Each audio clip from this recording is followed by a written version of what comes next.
Hello to everyone here and greetings to everyone online. My name is Isaac Garcia, and my long title that's here in very small print is Director of Adult Evangelization and Catechesis, which means that I get the pleasure of inviting people like Brother Joel here to the parish to talk about what he loves, and a message that is much needed for our times. I think in times of great trouble, oftentimes it's important to look back to see where our Catholic spiritual tradition has guided us in the past and how that can inform us in the present. So I'm very excited personally for this whole series. I remember meeting with Brother Joel, must have been about 4 or 5 months ago, to kind of start talking about something at the parish, and that something eventually ended up becoming this. So Brother Joel has given retreats all around the world for a number of years, and I believe that he's also active in the formation for Holy Cross. Brother Joel is a Holy Cross brother. And so we'll have time at the end for some questions. You can come up here and kind of queue up every 6 feet. And if you're on Facebook, I'll be checking Facebook. If you're online on the website, there should be a link under the video to email me a question, and I'll be checking my email once we get to that at the end. So if you're here, you can queue up, as they would say on the other side of the pond, with the red tape on the floor. So without further ado, I'll turn it over to Brother Joel. Good evening, everyone. And out there in online land, thank you.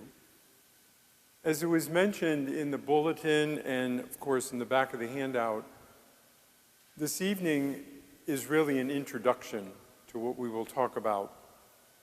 I want to thank Isaac for the title, Mondays with Mystics. I'm disappointed I didn't come up with it because I so like alliterations, but it's a great title. This evening, though, we're not looking at any specific mystic. I wanted to do some different things. Since everyone we will be looking at, beginning in February, is a saint, I thought something people may not be aware of, because it is important in the life of the church and the way the church does it, is how does one become a saint? And so we'll get a chance to look at that. And then, as Isaac mentioned, if after you have any questions, I can try to respond to those. From the very beginning of Christianity, and frankly even before Christianity, as people were building a relationship with God, they looked to others as models, as examples, as inspirations for encouragement. And it was a way, number one, to know that what I'm trying to do is possible. The truth is, yes, we look to the life of Jesus of Nazareth. But I might say, I don't know if I can do that. But there are other people through the whole history of Christianity who have precisely done that, lived the life of Jesus in their own way, paralleled the life of Jesus, but in their own way. And that's very encouraging. And a second reality of that is it reminds me that I do not have to rely on my own resources. In the history of spirituality, and I'm using the word loosely here, if there is a sin, it's that. I can do everything myself. It's a very dangerous position from a faith perspective. I don't need God, I don't need the faith community, I don't need church. The lives of the saints remind us that I don't have to rely on my own resources. And in fact can't, because I don't have them within me to rely just on myself. As we look at the lives of people that we will consider, my hope is that it's a support for us, and even more, an encouragement for us to know that people did live the life of Jesus so effectively that the church presents them to us as a model. My hope, too, is that there'll be some information along the way you may find interesting and sometimes even unexpected. Because we can know the name of a saint and a little bit about the life of the saint, and it may not be clear to us what were they really like. The first years when I was working in formation, I had the privilege of going to Montreal every year. And this is quite a while ago. And the people I met there, the Holy Cross people I met there were many still living who knew Brother Andre, Saint Brother Andre. Well, it was one thing to have an image of Brother Andre, another thing to talk to people who lived with him. You go, oh, well, this is interesting. So my hope is that there will be some of that. The saints in the history of the church cover every culture and every society, every lifestyle. That's encouraging also. Say, well, you know, that's for brothers, that's for priests, that's for sisters, that's for theologians. No, actually, no. It's not that at all. I find people that I can identify with because something about their life reflects something of my life. Some of the people we will look at lived hundreds of years ago, and we're still talking about them today. They still can teach us something today. But I want to begin by asking the question, what is a saint and how does one become a saint? That's good information for you to know after your death when your cause begins. That's important for you to know. A saint, essentially, from a faith perspective, is simply a holy person. A person whose life has reflected the life of Jesus of Nazareth in the Christian context. If we were speaking in the Jewish context, it would be something else. But from our perspective, it's a holy person. God is always the source and the standard of holiness. There is no other source and standard. In the book of Leviticus, we read, "Consecrate yourselves and be holy, for I am the Lord your God, and I am holy." That's the standard. Jesus says nothing different. Be perfect. Another translation says holy, as God in heaven is perfect, holy. That's the standard. Jesus is reiterating what his faith had believed for centuries. St. Paul, in his letters to the early Christian communities, consistently refers to them as the hagioi. The hagioi is the Greek word simply meaning holy ones, and that translated from the Greek into the Latin santi. That's where our word saints come from, the holy ones. They were holy because they were striving to the best of their ability in their own lives to live the life of Jesus, because that's the standard. It's important as we look at saints to always remind ourselves we're not looking at an alien from another planet. Holiness is within the reach of everyone. Now, when we look at the relative recent history of the Church, the Second Vatican Council talked about the call for all people to be holy. And that's true, but it's not that new.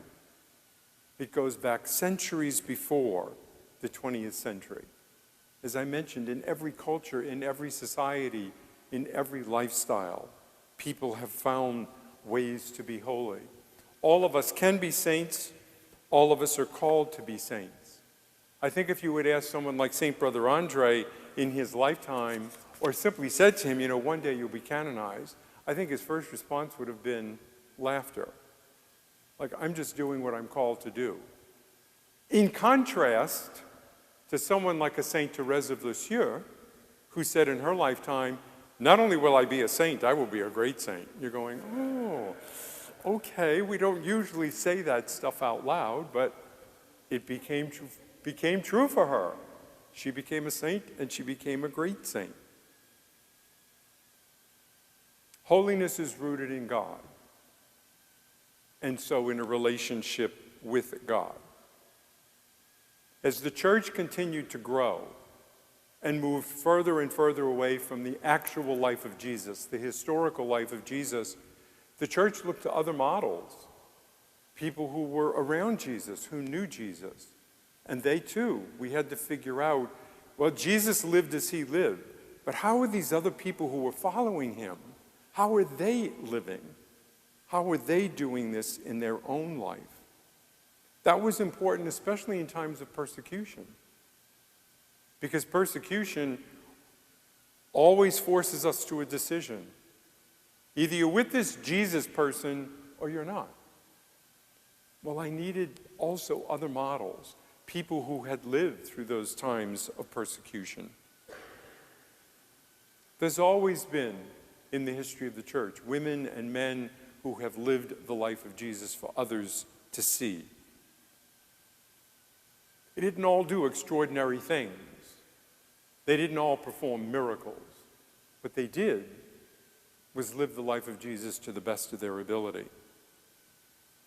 As time passed, those who knew Jesus, who lived with Jesus, who were personal friends, personal acquaintances, of course they died. So the community naturally looked to others who were also living this way of life. And in fact, the church began to commemorate and celebrate those people. That, well, you know, we do that in families. We remember when loved one dies. It comes around every year. The church did the same. You remember it was just last year, that so-and-so was martyred. So let's remember that and look to his life or her life as an inspiration for us. So the church began to commemorate and celebrate those people. And in the beginning, primarily, it was the martyrs, because they had lived the life of Jesus in the extreme, even unto death. But eventually, non-martyrs were included, other people who also lived the life of Jesus. As the church continued to grow, a process needed to be developed to proclaim a person's holiness formally. Initially, formal sainthood was done by public acclamation. All of us knew this person. Let's pick on Father John. All of us knew Father John. He wasn't martyred, but we all know he's holy. And so, I'm exaggerating a bit, but we proclaim him a saint. And the Pope would affirm it. The Pope would affirm it.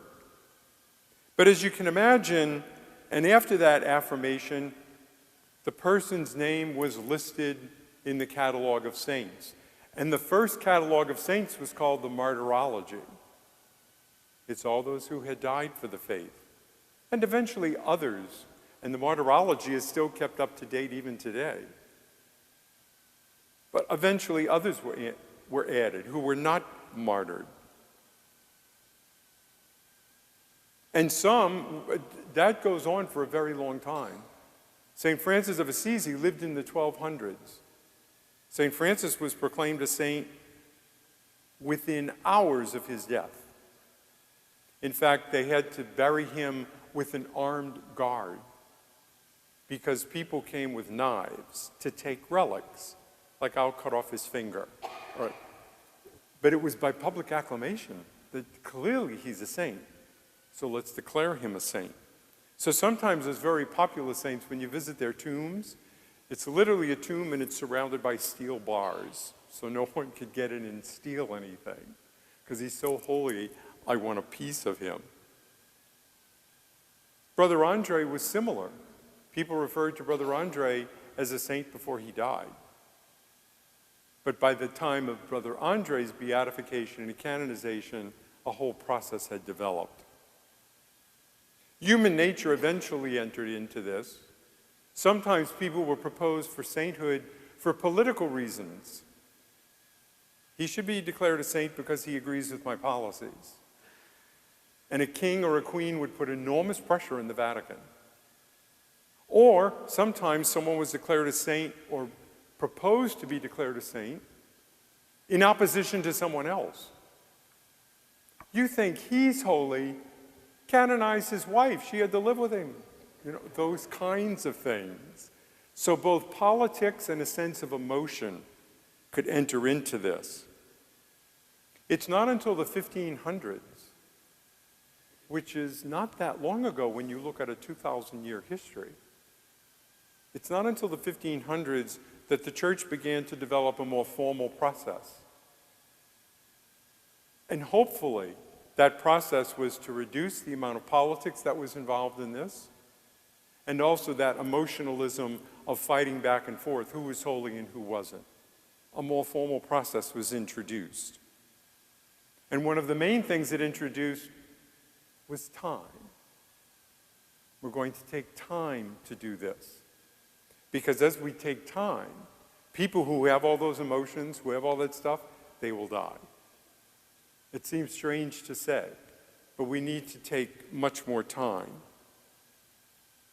That process evolved over the centuries, and there have been even changes made to it recently, in recent years. So the process is still a living process. Well, what is the basic outline of that process? I just want to mention some points. I do it because it's important that we understand how seriously the church takes this and how thorough it is. Having been involved in, well, actually 3 causes, 2 for my own congregation and 1 for another congregation, I learned a lot more of how serious the church is about this, and that to take time is important. So where does it begin? It begins simply with a recognized consistency of holiness in the life of the person before and after death. So if we can pick on Father John, we say, yes, he was holy before he died, and we believe that he still intercedes for us. That's what I mean by holiness after death, that's recognized by the people. It's recognized by the people. Or a sufficient number of people that they decide to go to the bishop, because that's where it begins, and to say, we would like to propose this person for beatification and canonization. Any Catholic person can do that. Any organization can do that. Propose someone, that doesn't mean it will automatically go forward, but any one of you could propose someone for beatification and canonization. If the proposal is accepted, that, yeah, we've heard about this person a bit, and that's going to be within the diocese, because that's where it will begin. We're the people who knew this person, or at least some of us knew this person. Others may have heard about this person. So if it's accepted, then what's appointed is a person called the promoter of the cause, or the postulator of the cause. For lack of a better word, this is a defense lawyer. That's probably not the best image. But it's a person who will say, I will learn as much as I can about this person to see that the case keeps moving forward. That's the person's job, to investigate everything about the life of this person and to see that it moves forward. It's a lot of work. Everything related to the person has to be gathered, whether they're stories or writings or, here we are in the 21st century. I can promise you sainthood will involve having your USB drive. This is Saint so-and-so's laptop, Well, that's where we will be. In the old days, it was letters or conversations people may have had with this person. All of these things. That's the promoter's job, to get all of that done. And it always begins in the diocese, and it's always under the direction of the local bishop. That's where it begins, because it's in the diocese where either the person lived and worked, not necessarily where they were born, because they may have lived and worked in another place for much of their life, and maybe miracles occurred there. Well, that's where you begin. Brother Andre of the Congregation of Holy Cross was not born in Montreal, but much of his entire life was spent in Montreal. So that's where the cause began. I will say this more than once. There is no timeline for this. It takes as long as it takes. Depending upon how well the person was known, there may be many people we have to speak to. There may be many people who receive letters from this person and other things from this person. It takes as long as it takes, but eventually the diocese does come to the point where it will say, we've done everything we can. We have as much as we can about this person. And if the bishop agrees, when I say the bishop, I mean the bishop and his consultors and people who were advising him on this, and various kinds of experts and theologians, if that's successful, and it still seems this is worth pursuing, all of the information gathered, all of the material gathered is sent to Rome. And it's placed within a department within the Vatican. And the department is called the Congregation for the Causes of Saints, because that's what it does. It's the department that oversees everything to do with saints. One of the first decisions it has to make is whether this will be what's called an eyewitness cause, and it means just that there are people still living who knew the person. If I can use the Congregation of Holy Cross as an example, St. Brother Andre. When his cause began, there were hundreds of people.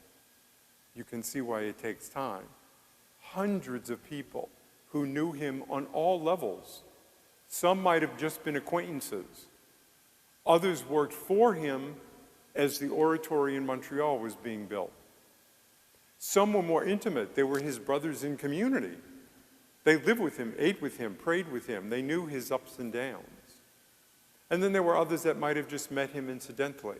Then there would be people who were healed by him. All of those people needed to be contacted in some way. And especially if they had anything of his. Brother Andre, maybe that moved things along a little bit. Brother Andre could neither read nor write. So it's not as if we have all of these letters from him or a book that he wrote.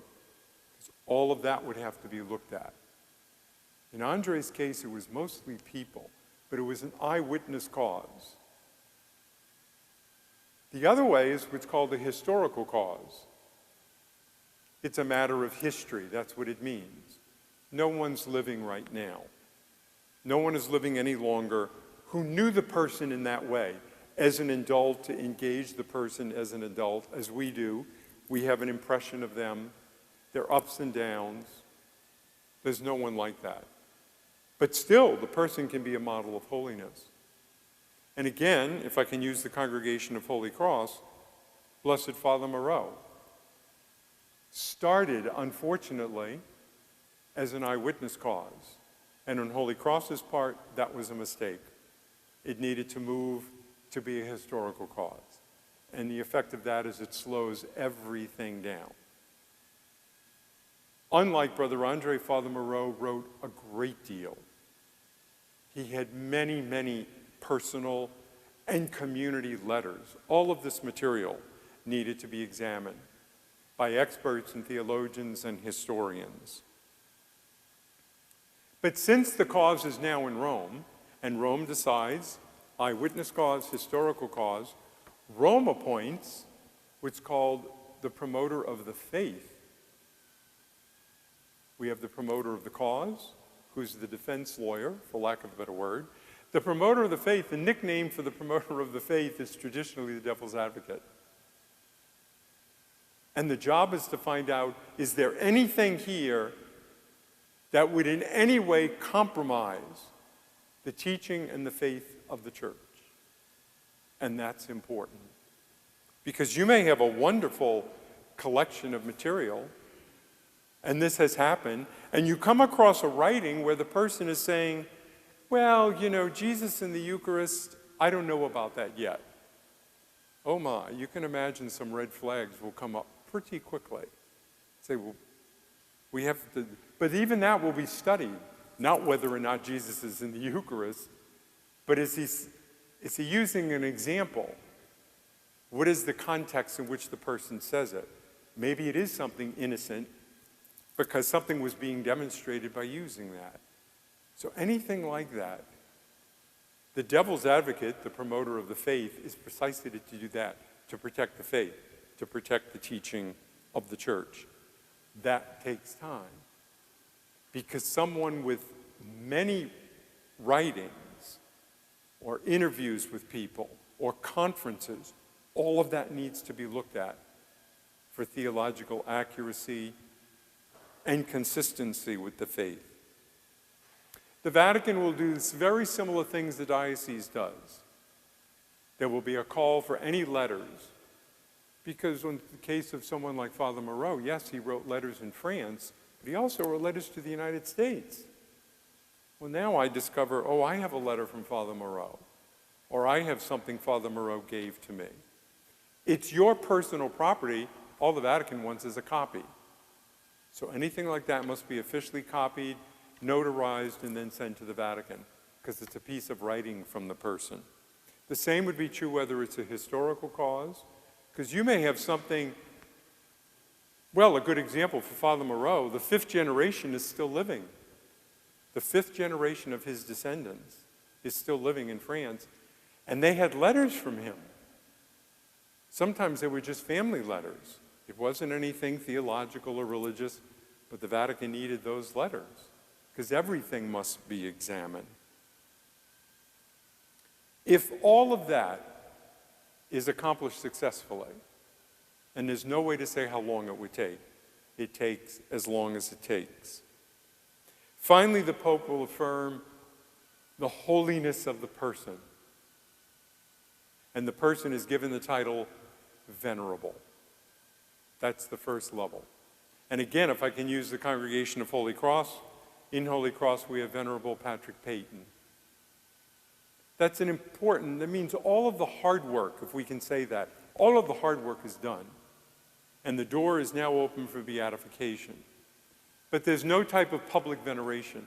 A few days ago was the feast of Brother Andre. We can celebrate that. In a few days will be the feast of Father Moreau.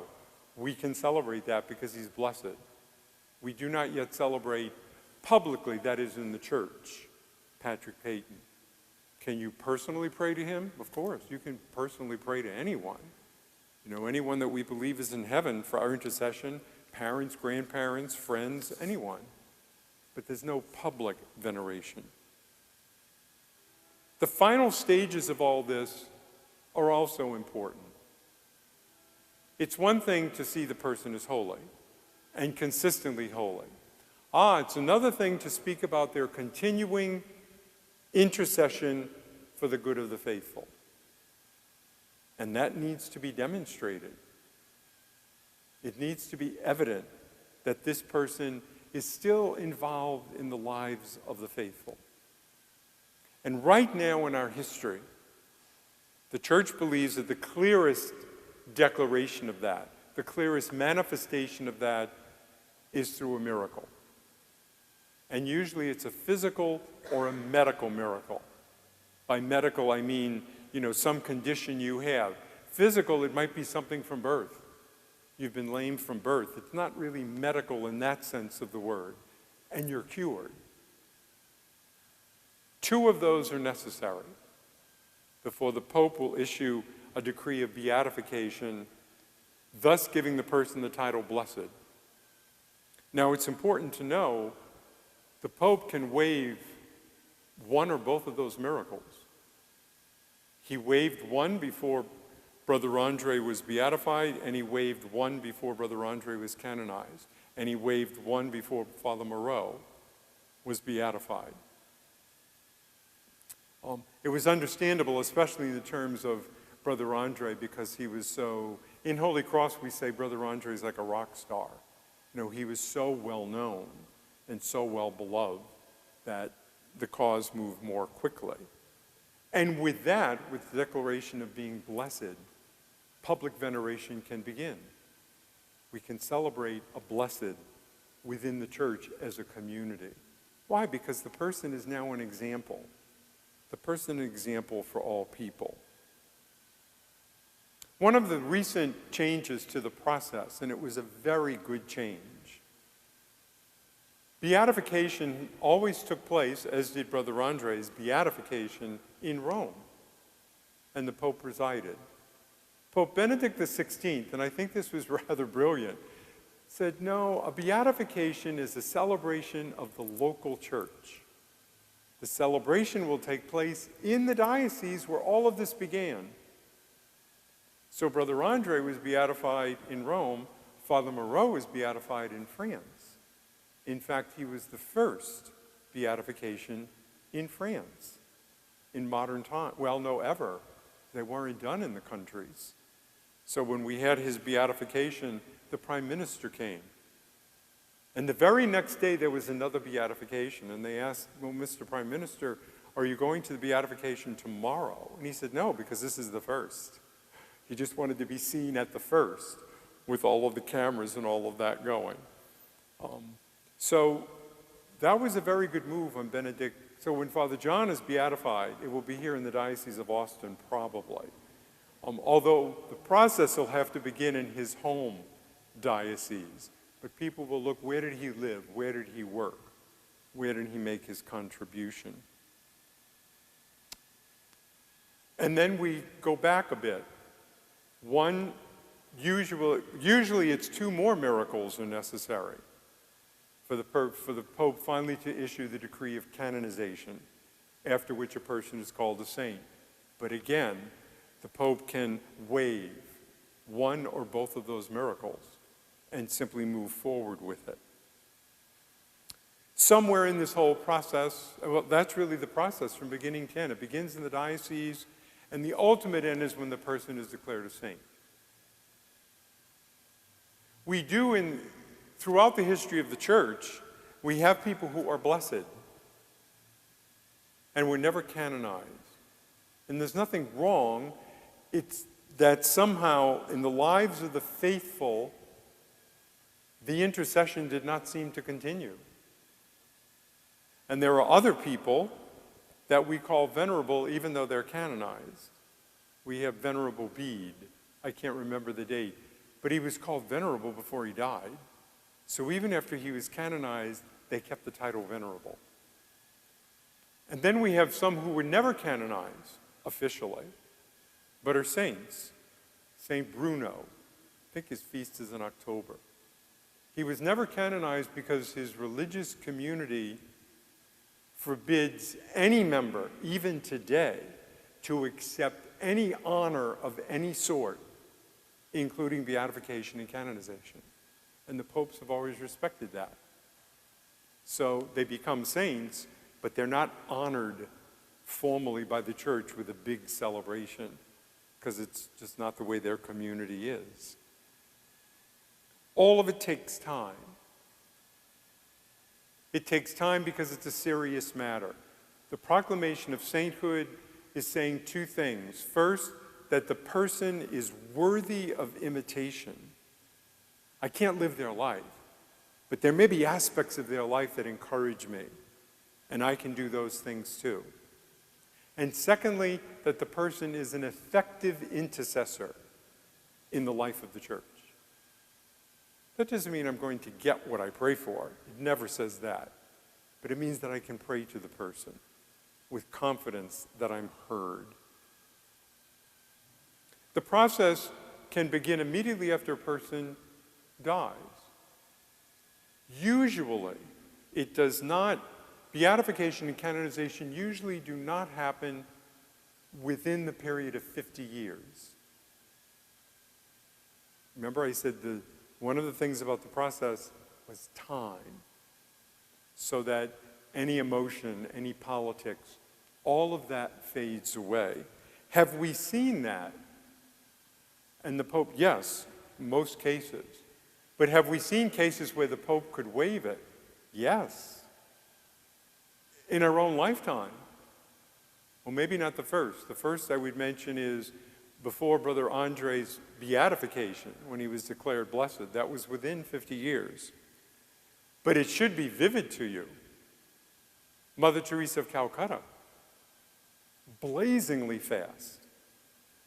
Pope John Paul II, blazingly fast. Do you remember, for those of you who may remember John Paul's funeral, remember the signs and the people were chanting, Santo subito, make him a saint quickly. I remember seeing that on television and thinking, this is exactly what happened in the same language with Francis of Assisi. Santo subito. Make him a saint now.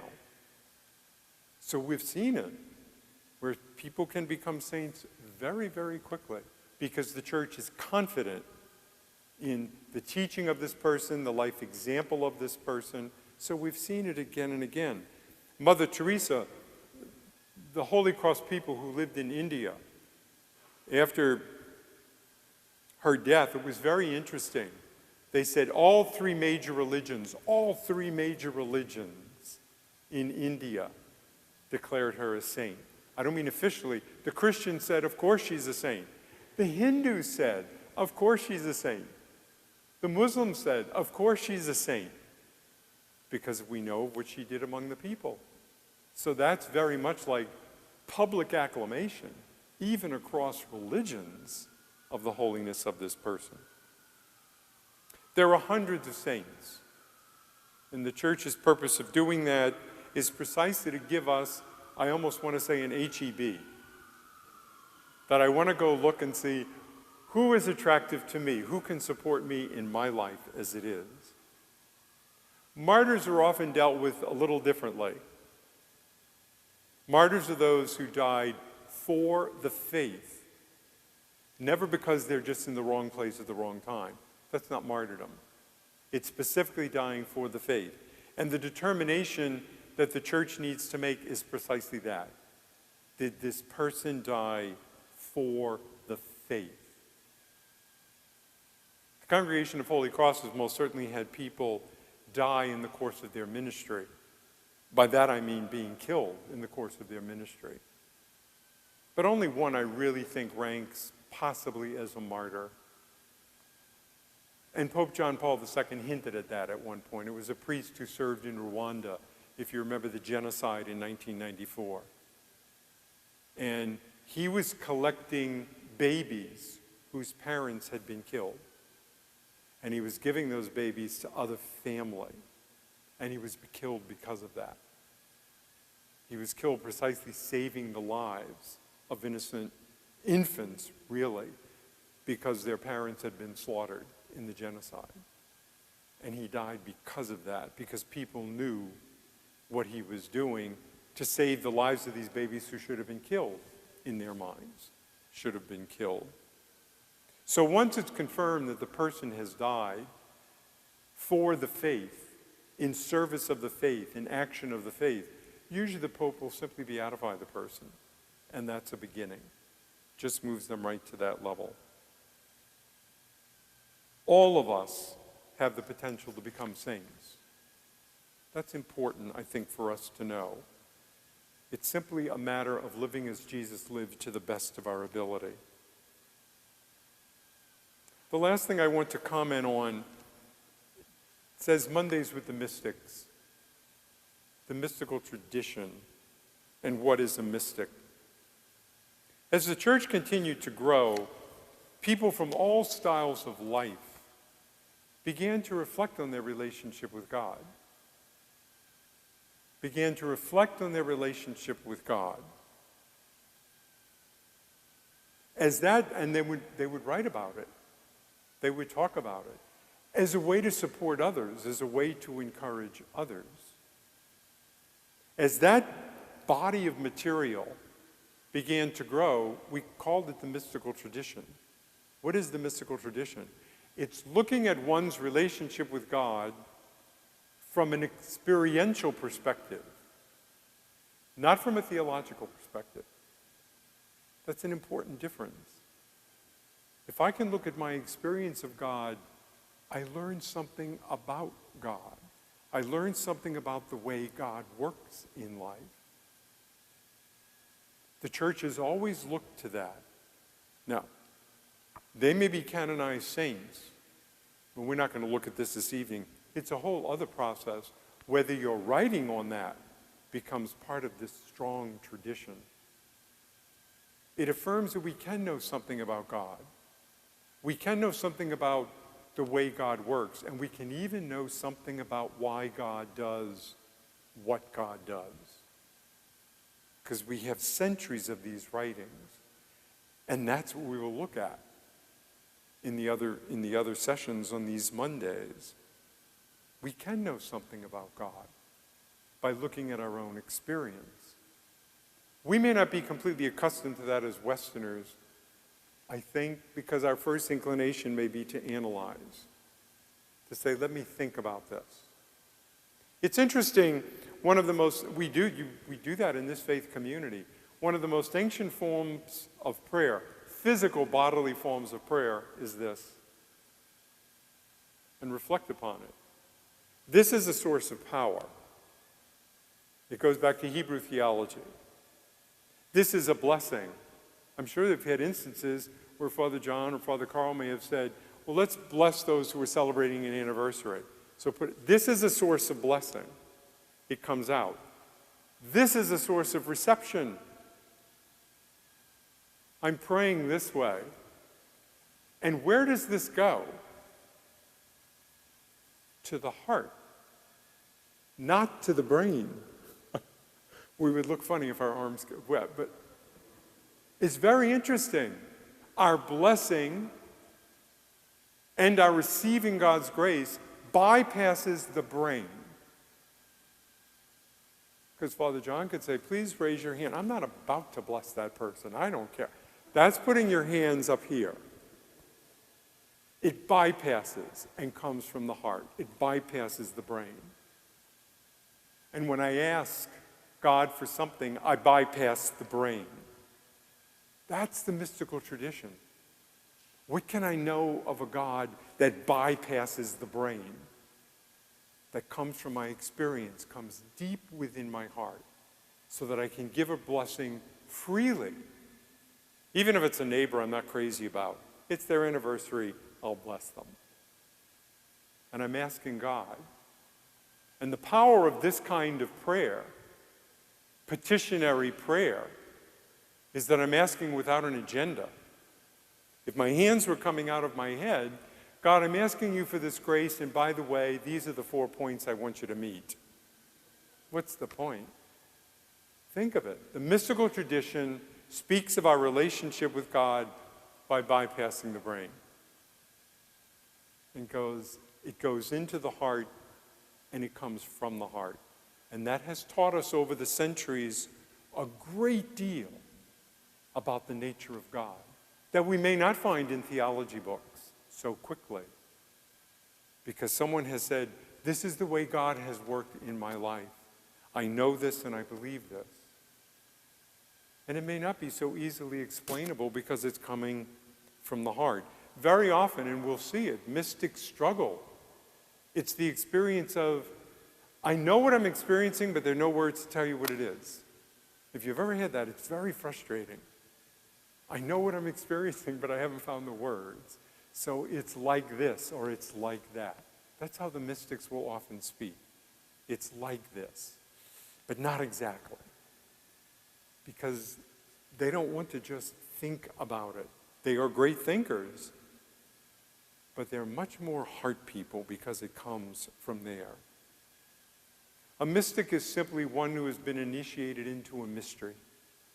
From our Christian perspective, we've been initiated into the person of God in Christ Jesus. And that is something that comes from the heart.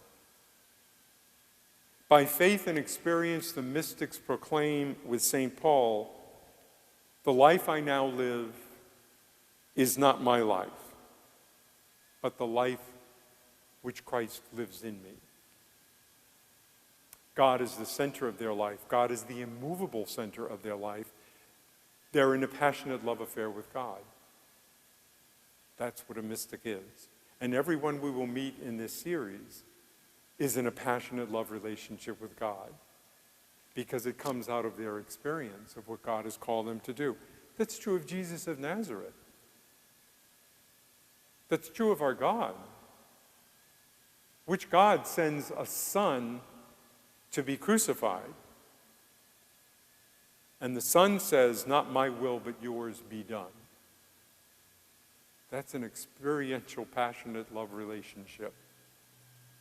that could only make sense if I think about it. It's nonsense. See, we don't do that to people. But it has to bypass the brain. It has to bypass the brain. That becomes the roots of our transformation into the likeness of Jesus. Let me conclude with this. I'm hoping we need to be careful as we look at the saints, only because we don't want to think of them as so far removed from us because they lived 100 years ago or 200 years ago. I could say, well, why am I looking at this? I can't live as they lived. We're not meant to live as they lived. Only Jesus deserves our imitation. And we look to others because they have imitated Jesus. And it's a support to us. Actually, we have something much harder to do. We have to live the life of holiness. We have to live the life of Jesus in our own life as it is. Or we very quickly move into what I call the if-only syndrome. If only this, I could be holy. If only I had a different spouse, a different job, more time. The if-only syndrome will get us nowhere. I have to live the life of Jesus in my life as it is, because it is possible. Some of you may have, or all of you may have, a saint that you're particularly interested in. Or, I mean in the sense you have a devotion to them, you pray to them. If you can, I encourage you, get a biography of the saint. See if you can make the connection. Why was I attracted to this person? Why do I pray to this person? Read something of their life, and you may find a connection that may surprise you. That, yeah, we do have some things in common. It's a great reminder that my life has the potential of holiness, even with all the craziness. Even in the midst of this pandemic, we can be holy. St. Ignatius of Antioch, who is an early Christian martyr, makes a wonderful statement: people will see in me God's word. See in me God's word, not hear. He wanted to live in such a way that people would see, that his whole life would be a proclamation of the gospel. His whole life would be a proclamation of the person of Jesus. And so too, that's true for us. We have to live in such a way that people will see God's word in us. I want to close with a prayer that's actually on the handout, and then, as Isaac mentioned, I'd like to see if you have any questions. So let us pray. Almighty and ever-living God, by whose gift we venerate the merits of all the saints. This is really the prayer from the Feast of All Saints. Bestow on us, we pray, through the prayers of so many intercessors, an abundance of the reconciliation with you for which we earnestly long. We ask this through our Lord Jesus Christ, your Son. Amen. I want to mention the handout. This is the only handout you'll receive that's not related to what I said. All of the, because I wanted to give you this just as for your own reflection. I would say this is kind of, in a sense, a guide to holiness. When we look at our spiritual life, it has these components: diversity and unity, our relationship with God, our relationship with others, certain characteristics, and what are the means for continuing growth.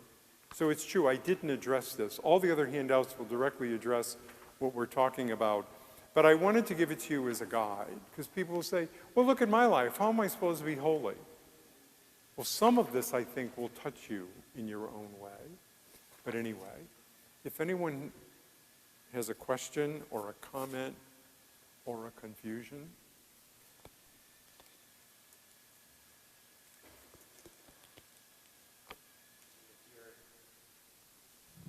And if you're online, you can email me and I'll see them on my phone.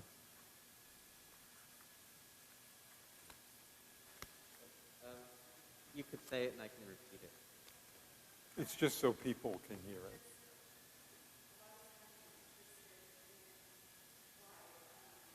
Could you, just for this, could you take your mask? Because I could hear better. I'm sorry.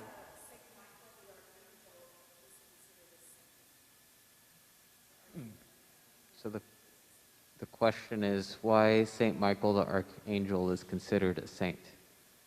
All of the, an angel is a messenger of God, and they all deliver. Raphael, Michael, Gabriel deliver different important messages, and all of the angels that were identified as such. Are those the only three, or am I missing somebody? They were saints. They were considered saints because they were holy ones. It's true. It's not so much that you can look at their biological life and see a parallel, but it's much like, it's not it goes back to our Jewish tradition, but I think we would think of Moses as a holy person, Abraham as a holy person, though they're not formally canonized in that sense. So the angels who had very special roles in salvation history, encountering Mary and going back to the book of Tobit, all of those. So they were never formally canonized in that sense. They're holy ones by their very essence of their relationship and creation by God. So I really think it simply became Christian practice. Michael the Archangel, Saint Michael, that kind of thing. I think it was just an informal that became formal in that sense.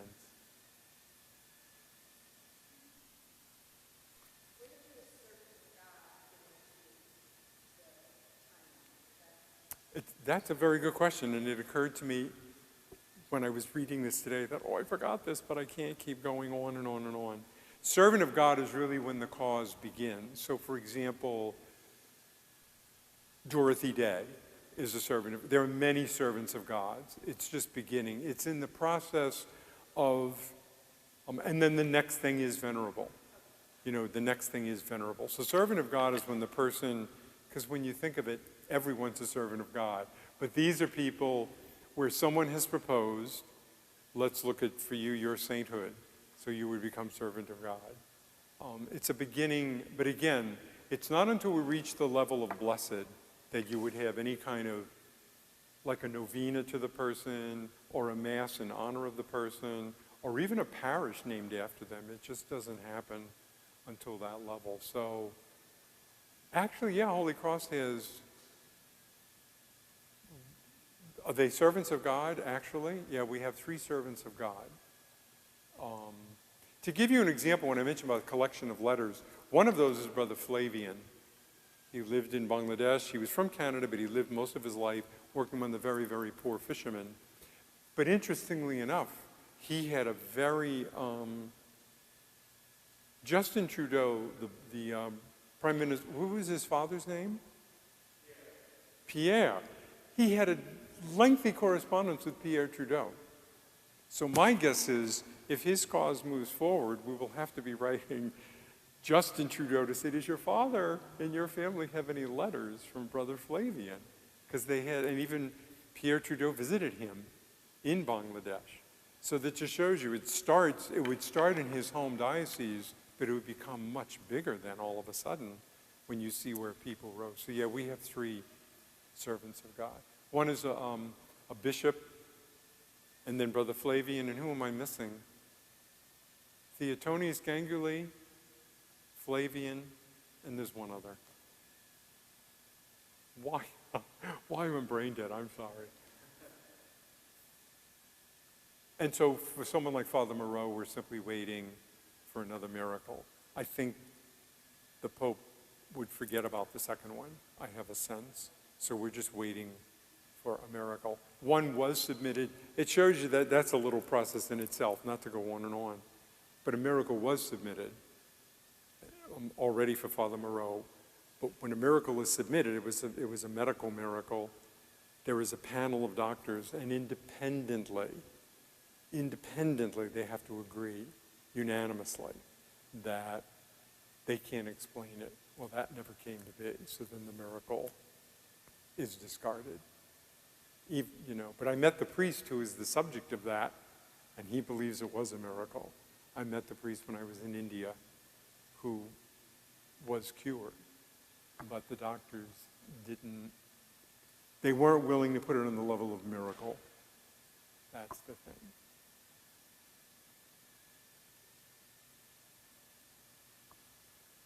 Brother, thank you, first of all. Really appreciate Thank you. preparation for what we look forward to.